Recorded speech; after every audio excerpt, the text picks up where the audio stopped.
Nostalgia is a tricky thing, especially at the intersection of art and commerce. At its worst, it can be used as a quick cash grab to exploit a built-in audience that wants to revisit their memories of a product, and at its best, it can be used to analyze the original work in an attempt to understand what the initial draw was and recontextualize it for today's audience.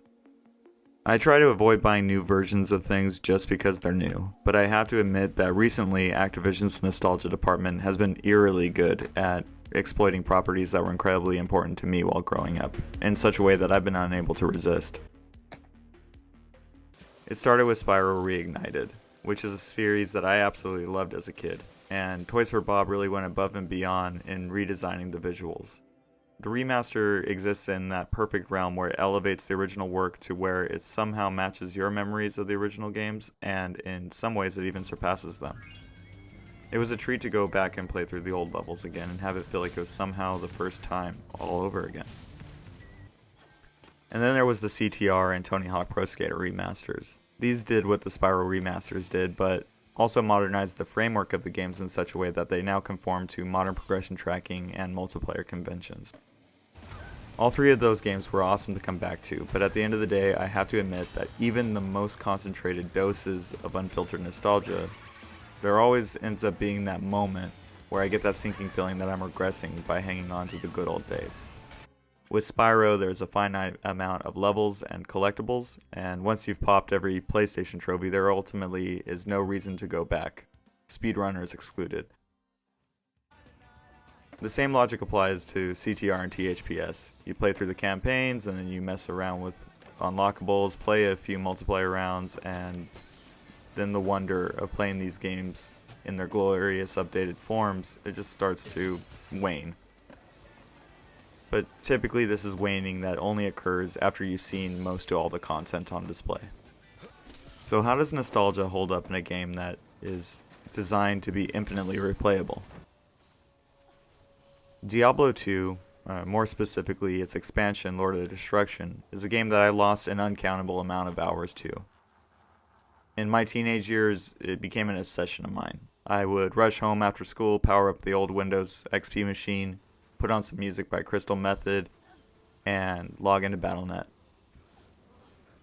Bail runs, Magic Find runs, on Mephisto, on Pendleskin, endless Hellcow games. I ran Diablo 2 like it was a job. Even with being a full-time student, playing other video games, and skateboarding all the time, I'm certain that I would still put in over 40 hours a week into Diablo 2.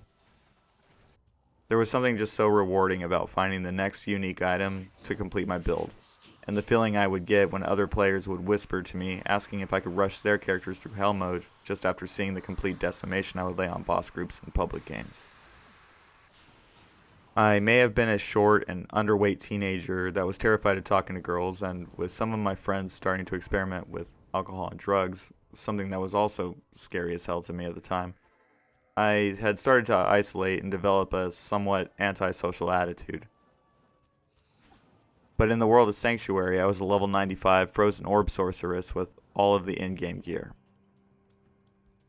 In a lot of ways, Diablo 2 is how I learned everything I did about the early internet. I had plenty of toxic relationships with other maladjusted teenagers who I had never met in person, and we would use AIM or IRC to message each other the most horrible things that we had found on the dark corners of the internet. We would share links to Russian websites where we can download pirated media, we would scam other players and pass the spoils to one another and post screenshots of their angry screeds onto the message boards. My home life was not good. Not at all. My closest friends were moved into continuation school because of their failing grades. I was bullied like a lot of us were, and I was dealing with the early effects of depression. But in the game, I could lock my door whenever my mom was fighting with one of her more toxic relationships in the living room and numb myself to all the shocking things on the internet, all while the intoxicating effects of RNG polluted my adolescent mind.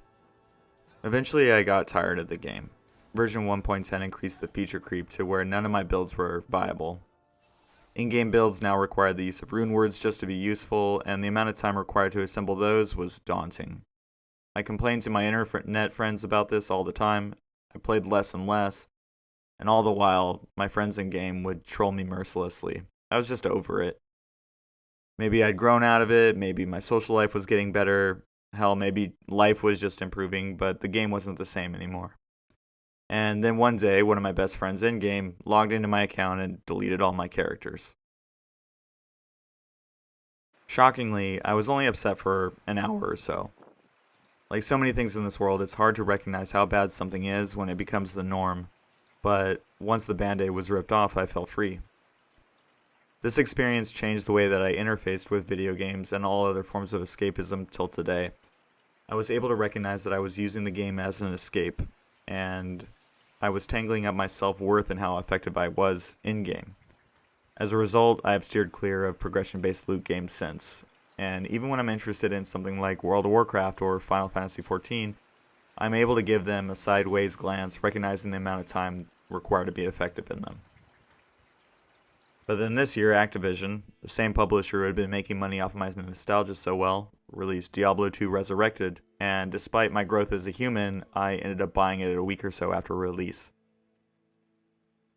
In interest of full disclosure, I bought this game on console after playing Diablo 3's console version. So my thoughts on D2R are not going to be reflective of the PC version, and some of the unique things I came across are ultimately consequences of trying to jam a 20-year-old PC game onto a current gen system. First and foremost, this game looks incredible.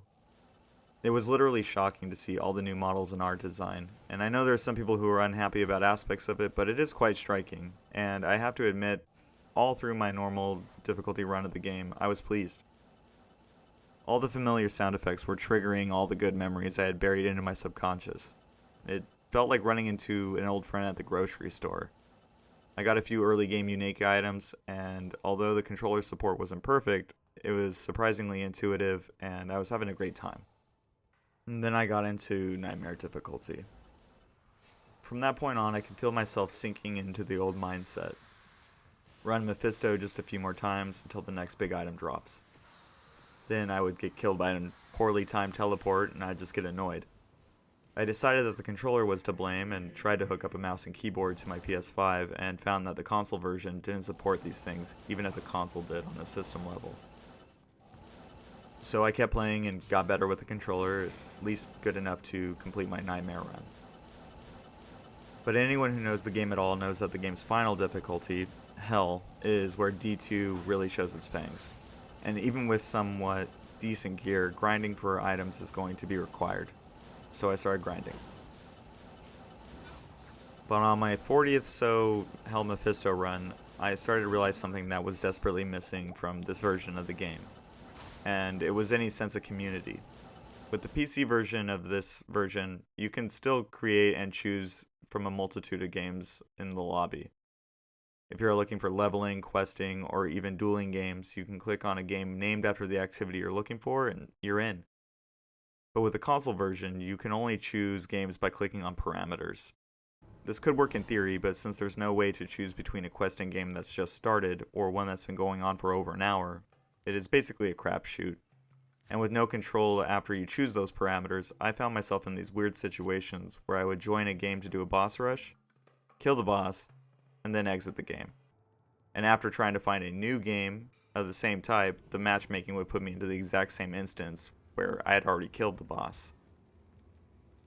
Without mouse and keyboard, there's no way to communicate with other players other than a few radial menu presets.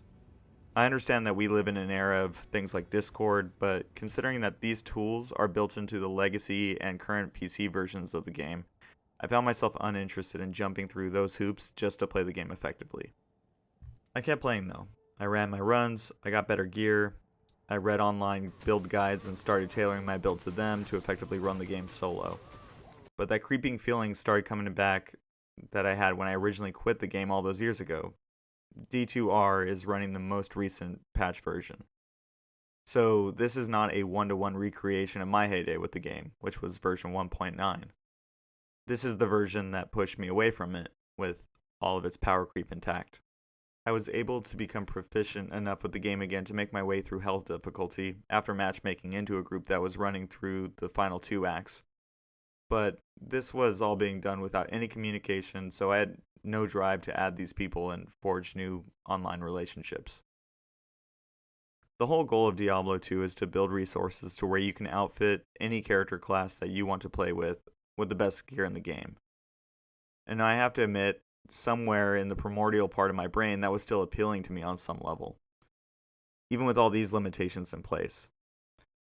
And there is certainly no shortage of YouTubers that have been playing modded single-player versions of the original game, even up until this new release. So I found myself intrigued with the thought of doing something similar and building up my characters on my own. Here's a play-by-play of how that experience went. Step 1. Look at a build guide online and decide to start focusing my energy on procuring the Harlequin Crest Shaco, a helmet that was omnipresent even when I played the older version of the game. Start a private match, run to the Durance of Hate, teleport down to the boss Mephisto. Kill him, no Shaco, no uniques. Do it again, no Shaco or anything useful, repeat a few times, same results. Step 2. Switch my gear around to maximize magic finding. Step 3. Get one-shotted because I was running too lean with all the MF gear. 4. Realize that I don't have the funds to resurrect my merc after dying and run the game on Nightmare to recoup the gold. 5. Go back to Hell difficulty and find mostly useless drops again. Get frustrated, switch the game over to the legacy graphics in hopes that this will somehow affect drops. It doesn't. 6. Get frustrated after a half dozen runs and decide that the Shaco can wait, and what I really need is a spirit rune word for my shield. Start a Hell Cows game to find the base, and luckily I was able to find a group. 7. End the cow run and look for a new one. End up in the same game that I had just finished, even though the game is telling me I failed to join while I'm clearly in game. 8. Get locked out of searching for a new game because Battle.net suspects that I might be a bot for joining and leaving a game too quickly. 9. Decide to make a solo game so I can comb through the loop better in hopes of finding a Monarch shield. I do this 2 more times. 10. Decide that the shield can wait and go back to Shaco hunting. Get locked out of the game because I killed Mephisto too quickly and the game suspects I'm a bot again. That whole process took 1 hour and 37 minutes. And by the end of it, I hadn't accomplished anything I had set out to do. I hadn't even leveled up. And that is when everything kind of gelled for me. That funny feeling that preempts full-blown existential dread. That what am I doing with my life question that pops up from time to time. In the years in between playing D2, I have learned a few things about life. And what was staring me in the face was undeniable. This game was, and still is, a Skinner box, which is an experiment where rats can be made to push levers and buttons for a chance of reward. This game had programmed my behavior while running it, to the point where it had become mostly executive. After a while, I was turning off the audio to listen to music or a podcast, and play sessions would stretch on for an hour or two, and the entire time I would go through the loop without any real thought, and all I was doing was focusing on the next reward.